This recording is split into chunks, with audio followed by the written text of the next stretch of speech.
In a quiet village, nestled among rolling hills and tall grass that swayed with the wind, lived a boy who carried a relentless dream. He didn't wish to become a knight, nor did he long to be the strongest or most respected in the village. All he wanted, more than anything in the world, was to fly, not with wings and not like a bird.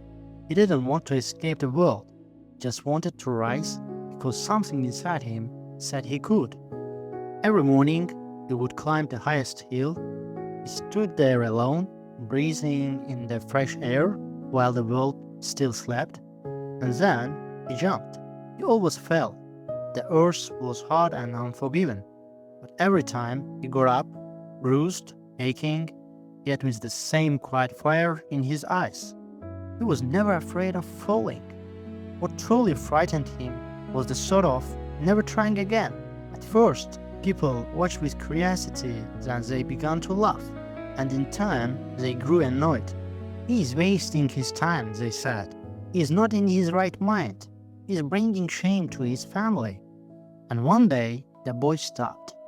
The morning jump erased all the familiar sensations. Instead of the thrill, the pain, and the hope, an oppressive silence took hold. He sat in the grass with his head down, and the stillness settled over him like a fog. He wasn't ashamed of falling. He was ashamed of their laughter.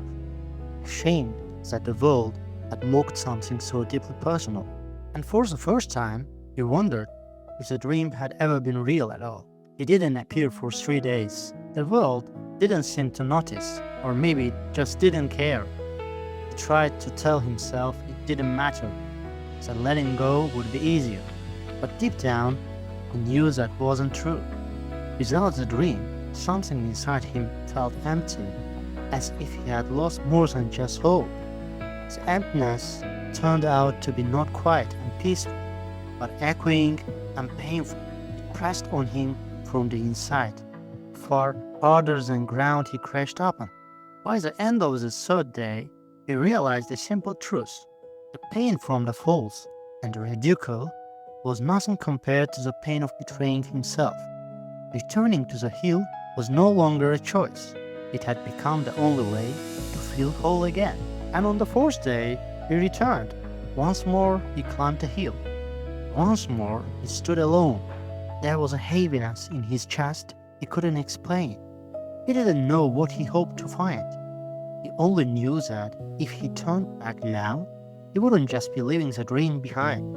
He would be leaving a part of himself. The world remained quiet and cold. Then a thought rose inside him, clear and sharp. If you walk away now, they win, not because they were right, but because you let their fear become your own. He was still afraid. He was still not ready. And this time, he didn't fall. He pushed off not to prove anything, not to be seen, but because it was his dream, because living without reaching for it had become unbearable.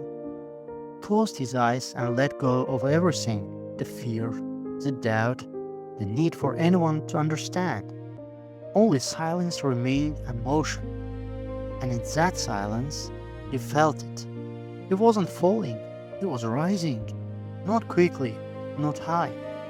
Upward, gently, steadily, as if the sky had opened just enough to let him through. The air didn't push him away, it held him. His breath caught not from fear, but from wonder. And then warmth filled his chest.